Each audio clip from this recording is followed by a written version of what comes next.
First of all, Pakistan is not following Islam. Are you joking? I'm saying not Pakistan, we have 90% Muslim. Muslim means follow Islam. But Muslim, what Muslim? What Muslim? I remember 15 years ago, it's not today and I heard it's worse. 15 years ago I remember going to a wedding in Pakistan. A wedding where men and women were mixing freely. Where the bride was dancing on the stage with all the male members of the family dancing on the stage. I'm sure somewhere around, we probably hidden in a corner then, but I hear now it's open, drinking alcohol. What Muslim are we talking about? This was 15 years ago. Now I hear it's even worse. Oh yes, they're Islam. When the bride and the groom are walking to the car, they're holding the Quran over their head for blessing.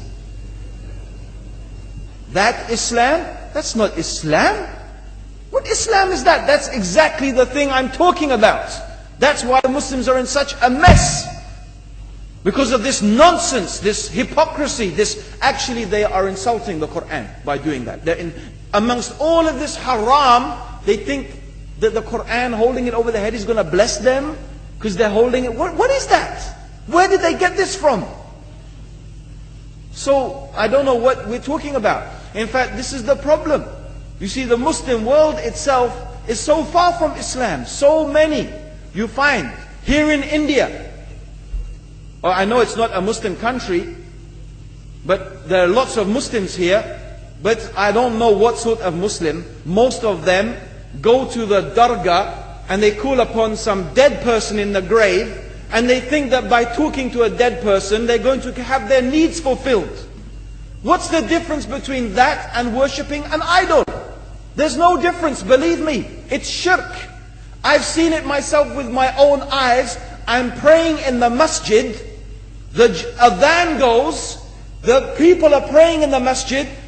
And the people in the dargah are not coming to the mosque to pray. They're still going around the dargah and making all their whatever the things they do.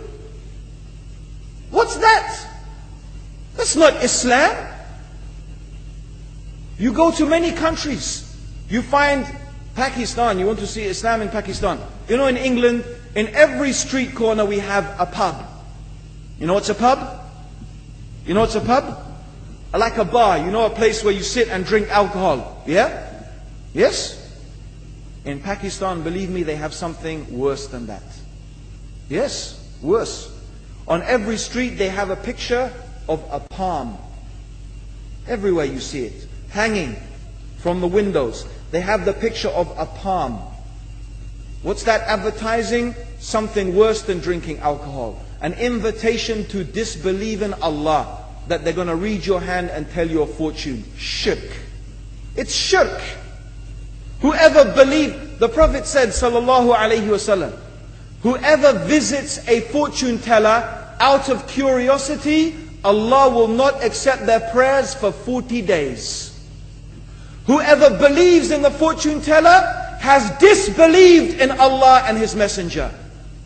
That includes, by the way, horoscopes. Yet and you see in Pakistan a picture everywhere of a hand. Worse than a pub. Worse than a pub. It is better to drink alcohol than make shirk with Allah. Yes. So this is the Muslim countries. You will not find one except they are not doing magic and shirk and kufr. Or except maybe one or two you will find. So this is the state of the Muslims. So no wonder we're in the confusion and the chaos. So these are not good examples. And this is really, in fact, the very reason that I'm saying why we are in such a big mess.